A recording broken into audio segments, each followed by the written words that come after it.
ఓం గం గణపతే నమ. ఓం శ్రీ మాత్రే నమ. ఈరోజు శ్రీదేవి భాగవతంలో 2వ స్కందంలో కౌరవుల గురించి తెలుసుకుందాము. పాండురాజు పుత్రులు 5. ధృతరాష్ట్రుల కొడుకులు 100 మంది. వీళ్ళిద్దరికీ బాల్యంలోనే సరిపడేది కాదు. వారు పెరిగి పెద్దవారైన క్షణం పడేది కాదు. వారి మధ్య పగ చల్లారక మహాభారత యుద్ధానికి దారితీసింది. హస్తినాపురంలో పాండవులు ధనుర్విద్యను అభ్యసించారు. కౌరవులు వీరి అభివృద్ధిని చూడలేకపోయారు. పాండవుల భార్య ద్రౌపది అందగత్తె, గుణవతి, యజ్ఞసేని. ఆమె పంచపాండవులకు 5 పుత్రులను కన్నది.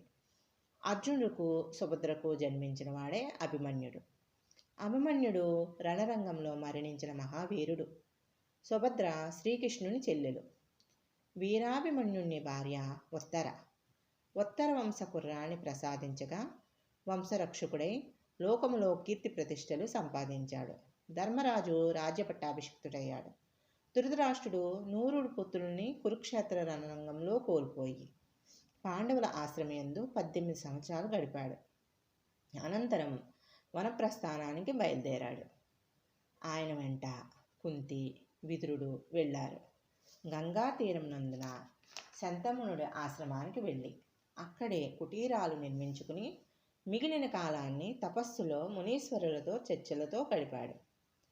6 సంవత్సరముల తర్వాత పాండవులు వారిని చూడడానికి వెళ్ళారు. తీర్థయాత్రలకు విదురుడు వెళ్ళిపోయినట్లు చెప్పారు. ధర్మరాజుకు విదురుడు కనిపించలేదు. కొంతకాలము తర్వాత విదురుడు ధర్మరాజుకు గంగా ఒడ్డున కలిశాడు. ఇద్దరు ధర్మదేవత అంశజగుల చేత విదురుడు తన అంశను ధర్మరాజులో ప్రవేశపెట్టి దేహం చాలించాడు. ఆకాశవాణి హెచ్చరిక వలన యోగి అయిన విదురుడు శరీరానికి అగ్ని సంస్కారము చేయకుండా వదిలేశాడు ధర్మరాజు. ఆ విషయాన్ని ధృతరాష్ట్రుడితో చెప్పగా అందరూ స్నానాలు చేశారు. అక్కడికి వ్యాస మహర్షి వచ్చాడు. ఆయన్ని చూడ్డానికి చుట్టూ ప్రక్కల మునీశ్వరులు వచ్చారు. వ్యాస మహర్షిని కుంతి తన ప్రథమ పుత్రుడైన కర్ణుణ్ణి చూపించమని వేడుకుంది. సుభద్ర అభిమన్యుణ్ణి చూపమని వేడుకుంది. అందరూ తలో కోరిక కోరడం మొదలుపెట్టారు.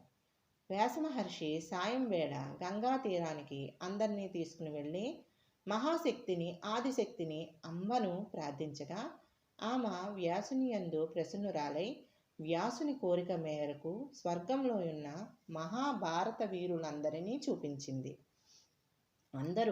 అందరినీ చూచి తృప్తిపడ్డారు. పాండవులు తమ పితృలను దర్శించి తమ రాజధాని అయిన హస్తినాపురంకు చేరాడు. సజేయుడు తీర్థయాత్రలకు వెళ్ళాడు. ఇదే కౌరవుడు గురించి తెలుసుకున్నాము. ఓం శ్రీ మాత్రే నమః. ఓం శ్రీ మాత్రే నమః. ఓం శ్రీ మాత్రే నమః. ఈ వీడియో మీకు నచ్చినట్టయితే లైక్ చేయండి, షేర్ చేయండి, సబ్స్క్రైబ్ చేయండి.